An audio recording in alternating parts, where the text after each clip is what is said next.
Hello friends, स्वागत है आप सबका आपके अपने यूट्यूब चैनल इज़मा इन्वेस्टमेंट में। फ्रेंड्स, अगर फ्यूचर रिटेल का शेयर आपके पास है तो ये अलर्ट होने का टाइम है। यहाँ पर शेयर होल्डर्स को बहुत बड़ा झटका लग सकता है। कुछ निगेटिव न्यूज़ तो इस जो है कल शेयर को लेकर आए हैं। बाकी सारे जो फिगर्स हैं और एनसीएलटी में बैंक ऑफ इंडिया ने अपील दायर करी है इंसॉल्वेंसी एंड बैंक्रप्सी कोर्ट की प्रोसीडिंग्स के लिए, क्योंकि इन्होंने जो है काफ़ी समय से लोन को लेकर डिफ़ॉल्ट किया है और जो डील इनकी फ्यूचर ग्रुप की रिलायंस ग्रुप के साथ हुई थी वहाँ पर भी अनसर्टेनिटी है।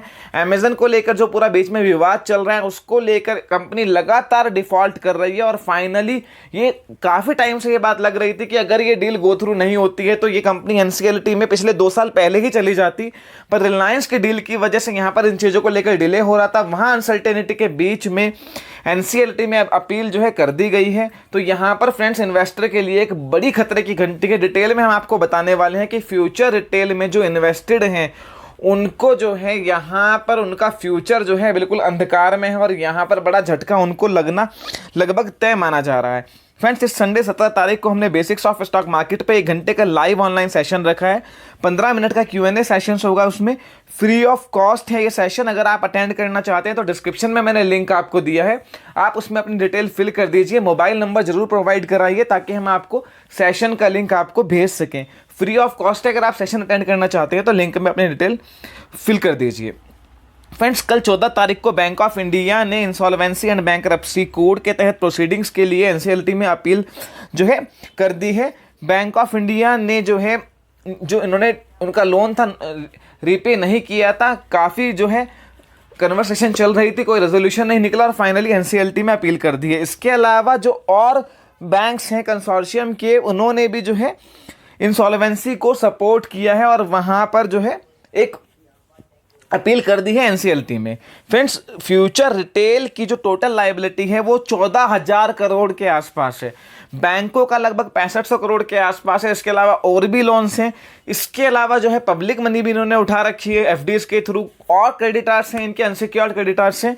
इसके अलावा सप्लायर्स का पैसा रुका हुआ है, 14,000 करोड़ के आसपास की देनदारी है। पिछले ही महीने इन्होंने लगभग 5300 करोड़ के लोन में डिफ़ॉल्ट किया था। हम आपको आगे इस वीडियो को, अगर आप फ्यूचर रिटेल का शेयर अपने पास रखते हैं तो बहुत ध्यान से ये चीज़ समझ लीजिए।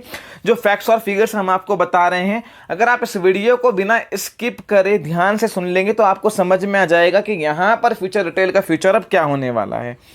फ्रेंड्स, फ्यूचर रिटेल ने एक्सचेंजेस को इन्फॉर्मेशन दी है कि उनको जो है इंसॉल्वेंसी एंड बैंक्रप्सी कोड के तहत जो डिफ़ॉल्ट किया था उसके लिए वो अपील जो दायर हुई है उसकी कॉपी मिल गई है और अब वो लीगली देख रहे हैं कि वो कैसे इस पूरे मामले में प्रोसीड करें। इसके अलावा एक और बड़ा डेवलपमेंट है जो इस हफ्ते होने वाला है, कमिंग वीक में 20-21 अप्रैल को क्रेडिटार के साथ इनकी मीटिंग्स है रिलायंस की डील को अप्रूवल को लेकर। पर फ्रेंड्स, इस डील में अभी भी बड़ा सारा झोल है, क्योंकि अमेजन ने जो है इनको बड़ी वार्निंग दी है। 14 पेज का लेटर लिखा है कि अगर ये इस मीटिंग को होल्ड करते हैं और इस डील को अप्रूव करते हैं तो वो पूरी तरह से इलीगल है। यानी कि अभी भी जो है अमेजन का जो बीच का मैटर है वो रिजॉल्व नहीं हुआ है। तो यहाँ पर भी कोई पॉजिटिव आउटकम निकल कर आए उसके चांसेस ना के बराबर है। फिर भी आप समझिए आगे कि क्यों ये कोई भी development future retail share holders के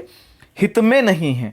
फ्यूचर रिटेल के पास 14,000 करोड़ के आसपास की लायबिलिटी है। करंट में 29 रुपये 80 पैसे की क्लोजिंग है वेडनेसडे की। 1600 करोड़ की वहाँ मार्केट कैपिटल बैठती है। 1600 करोड़ फ्यूचर रिटेल की मार्केट कैपिटल है। 13,800 करोड़ की देनदारी है। दिसंबर क्वार्टर में लगभग 2800 करोड़ की सेल पर कंपनी ने 1000 करोड़ का नेट लॉस किया था। ऑपरेटिंग लेवल पर भी 345 करोड़ का लॉस था। आप इस चीज़ बात को समझ के चलिए कि अगर ये कंपनी आईबीसी के तहत अगर एनसीएलटी में कोई बिड इसके लिए करता है तो इतनी बड़ी देनदारी क्रेडिटार्स की खड़ी हुई है, वहाँ बैंक्स को ही 90% के आसपास हेयर कट लेना पड़ेगा। 1200-1300 करोड़ अगर लैंडर को मिल जाए तो बहुत बड़ी बात होगी, बहुत बड़ी बात। पीछे भी आपने देखा है कि एनसीएलटी में 1-2 एक्सेप्शंस छोड़ दें, रुचि सोया और आलोक इंडस्ट्रीज वाले, तो ज़्यादातर केसेस में इक्विटी को पूरी तरह से जीरो कर दिया, एग्जिस्टिंग इक्विटी को जीरो कर दिया गया था। अगर आईबीसी में ऐसा कुछ होता है, एनसीएलटी का रेजोल्यूशन आता है, कोई बिड इसके लिए करता है इसके एसेट्स के लिए, तो वहाँ पर इक्विटी शेयर होल्डर्स को कुछ मिलने के चांसेस ना के बराबर हैं। ऑलरेडी इतनी बड़ी लायबिलिटी है कि उनको ही कुछ मिल जाए तो बहुत बड़ी बात है। मार्च क्वार्टर में और बड़ा लॉस कंपनी करने की पूरी चांसेस हैं। तो यहाँ पर कुछ बचा ही नहीं है कंपनी के लिए। एनसीएलटी में कोई डील इसके एसेट्स को लेके हो जाए, वही बहुत बड़ी बात होगी। इक्विटी शेयर होल्डर के लिए तो टेबल पे कुछ बचता नहीं है। दूसरी बात, आप एक बात समझ के चलिए फ्रेंड्स, कि यहाँ पर अगर रिलायंस की जो डील है वो भी ऑलरेडी जो 2 साल पहले हुई थी, अब वो चीज़ तो बची ही नहीं है। तब से लेके अब तक इसकी लायबिलिटी लगभग 2.5-3 गुना हो चुकी है। पिछले 2 साल में लगभग 7-8 क्वार्टर चले गए हैं, उसमें जो 8-10 हज़ार करोड़ का लॉस कंपनी ने किया है, पूरे ग्रुप की बात करूं तो। इसके अलावा डिफरेंट इतने लोन कंपनी ने लिए हैं, जो लायबिलिटीज़ बढ़ी हैं। तो ऑब्वियस है फ्रेंड्स कि वो डील अब उन टर्म्स एंड कंडीशंस पे तो होगी नहीं, और अमेजन का विवाद भी अब तक पूरी तरह से थमा नहीं है।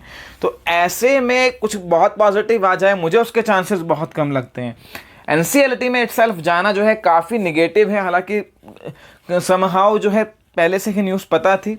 अब बड़ा डेवलपमेंट अगले वीक है, क्रेडिटर्स के साथ मीटिंग होती है, वहाँ डील की अप्रूवल को लेके कुछ आता है नहीं आता है, देखने वाली बात होगी।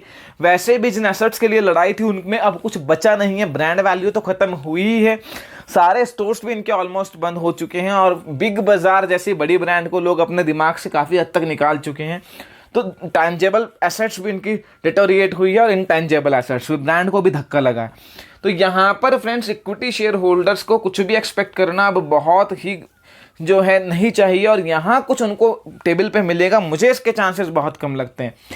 स्टॉक ऑलरेडी बहुत पिटा हुआ है, मंडे को इस न्यूज़ पर और पिटाई होनी ही चाहिए। अगर नहीं भी होती है मंडे को पिटाई, 2-4% ही नीचे ऊपर खुलता है, शायद सर्किट टू सर्किट में मूवमेंट दिखा रहा है काफ़ी टाइम से, तब भी आप फ्रेंड समझ के चलिए कि फ्यूचर में जो अनसर्टेनिटी बनी हुई है और जो ब्रांड वैल्यू और एसेट्स डिटोरिएट हुए हैं, वहाँ पर इक्विटी शेयर होल्डर के लिए टेबल पे कुछ बचा ही नहीं है। सिर्फ इसके पास में लायबिलिटी है, उससे ये कंपनी कैसे छुटकारा पाए, वो ही कंपनी की जो है मेन ऑब्जेक्टिव बचा है कि किस तरह से इस लायबिलिटी से छुटकारा पाए। और इतने बुरे हालात में ये मामला एनसीएलटी में ही निपटता हुआ नजर आ रहा है मुझे आईबीसी के तहत। बाकी उस डील को लेके अब क्या होने वाला है वो देखने वाली बात होगी। अगले हफ्ते एक इवेंट पाइपलाइन है, हो सकता है तब तक जो है स्टॉक में बड़ी गिरावट ना देखने को मिले, इस एक्सपेक्टेशन में कि कुछ पॉजिटिव निकल कर आ जाए। पर वहाँ पर भी फ्रेंड्स मुझे उम्मीद नहीं है कि बहुत जल्दी कुछ रेजोल्यूशन निकल के आए, और या फिर जो आए तो उसमें इक्विटी शेयर होल्डर के हाथ में कुछ बड़ा लगे। यहाँ पर अनसर्टेनिटी तो है ही, और बहुत डार्क भी है। मुझे ऐसा लगता है कि आईबीसी के तहत जो है अगर कुछ रेजोल्यूशन निकल के आता है तो वहाँ एग्जिस्टिंग शेयर होल्डर्स की इक्विटी हो सकता है उसको ज़ीरो कर दी जाए, जो करंट बैलेंस शीट की पोजीशन है, और जो ब्रांड वैल्यू का जो है डिटोरिएशन हुआ है पिछले कुछ टाइम में, उसको देखते हुए तो कुछ लगता ही नहीं है।